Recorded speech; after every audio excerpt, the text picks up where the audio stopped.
Good morning. Beyond the obvious, why is it so important to try to get a Super Bowl for Um, I mean, we love him as people, man.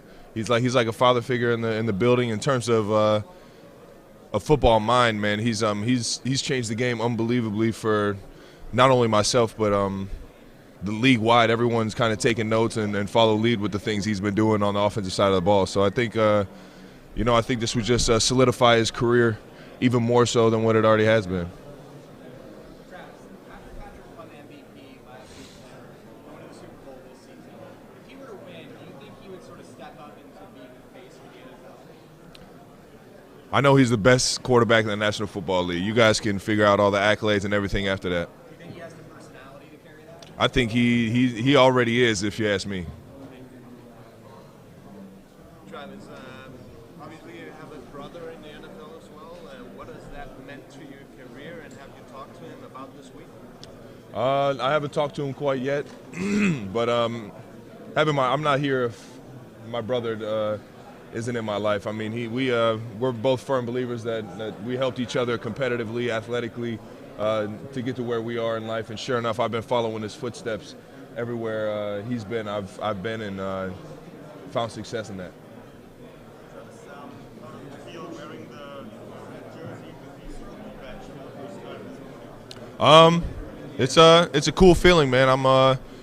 I'll save this jersey forever just because of how unique this situation is. I mean, it took me 7 years to get here, so maybe I'll be lucky to make it here if I play another 7 years. How are your dogs at home? Yeah, my pups, man, Rambo and Chauncey, man. Hopefully they're not tearing up the house.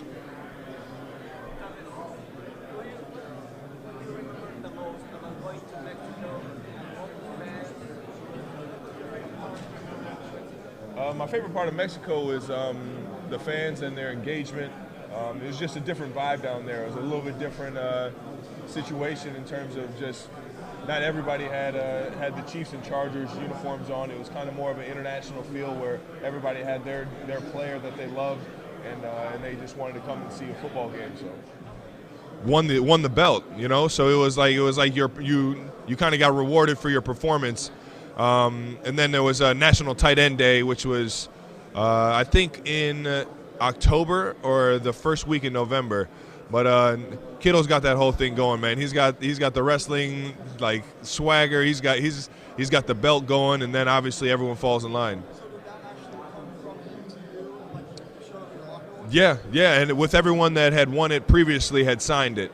So I saw Mark Andrews' name on there. I think I saw Felsley's name on there. There's a few guys that have won it twice. I mean, you shared the sentiment a little bit, but what is that acknowledgement? What is that gesture?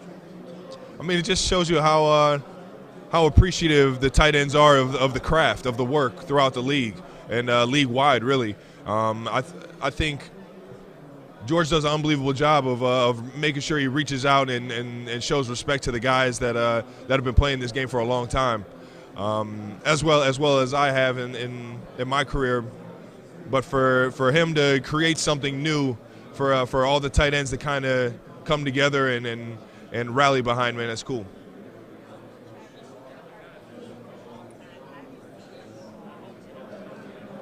Well, I feel like we've taken steps every single year to get better and better. First, it was making the playoffs, then it was getting a divisional win, then it was getting a home win. Home field advantage, and it's kind of just been gradually getting better and better, and now we're where we've always dreamed of being and always had a goal of being, and just got to come here and take care of business. Uncle is going to be down here and got the whole shebang going, so it's going to be a fun time. As soon as everyone else gets down here, it's a crazy city, man. So it's going to be. I can only imagine how much fun they're going to have. But I want you to talk about the other tight end, Sam, 2 more years. We've analyzed both of you guys. He has praised your work. He has said that he followed you since his college days. What can you tell me about George Kittle? I mean, I think we can all take a note or two about George Kittle and how he lives life, man. It's contagious. It's contagious. His energy, just the type of person he is. You can tell he cares about the success of the guys around him just as much as he does himself. And obviously, his blocking is tenacious. He does an unbelievable job of getting crazy in the run game, but at the same time, it's like he has the same mentality when he has the ball in his hand. He's just a wild man. The guys that are creating the plays, because you can have the most athletic guy in the world in your hand and on your team, but if you don't know how to use that guy and help him by putting him in certain situations to succeed as a coach, you're doing that player an injustice. So I mean, Coach Reed has done I can't thank him enough for how he's had trust in me to go out there and make plays for this team. But I think the tight end position will keep growing from here on out. The way they use you, I mean, has it even expanded your mind on what the possibilities are at that particular position? Yeah, I mean, I feel like it's just going to keep evolving as the offenses evolve. The tight end position is so unique, Justin. You always have a mismatch if the coaches know how to dial it up or use you right. And with that, I mean, all I can ask for is the opportunity to go out there and beat a man one-on-one. If you win your one-on-one matchups in this league, you're going to have a lot of success. We see the size and the athleticism. Why do you think you're so good in the red zone? I mean, big target, small windows, big body. We're usually guys that can take a hit and make a catch. And you got to take pride in that. You got to take pride in going up there in the trenches and making a catch, bringing one down for the team, for the better of the team. And it's I feel like that's league wide. That's stayed true throughout history, really, ever since. I mean, heck, the Kellen Winslow seniors to the Mike Dickers. You get in the end zone and you want to go ahead and feed the big man. Feed the big man in the paint.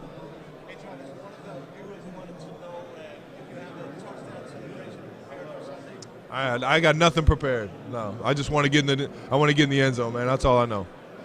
Yeah, I think Kittle does that better than anybody in the league. He's just going out there and being himself and playing hard.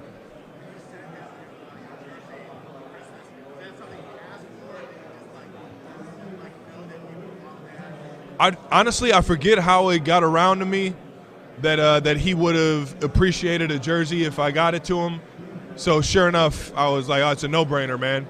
I was asking him if he could send one back to me. I finally got one later in I think in the summer. I think I got one from him. But that thing's going up on the wall for sure, man. Oh yeah, he sent one back over to me, man. It was cool, yeah.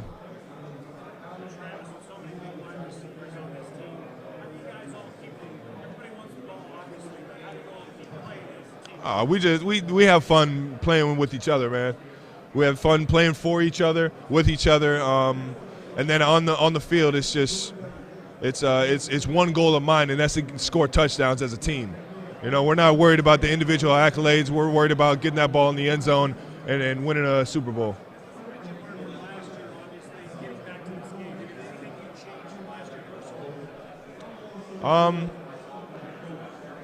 Not much. I mean, I want to say I put more preparation in, but honestly, I remembered going above and beyond in terms of preparation and trying to be ready for the game last year. I think the biggest thing is that you just you gain confidence knowing that, man, we were right there.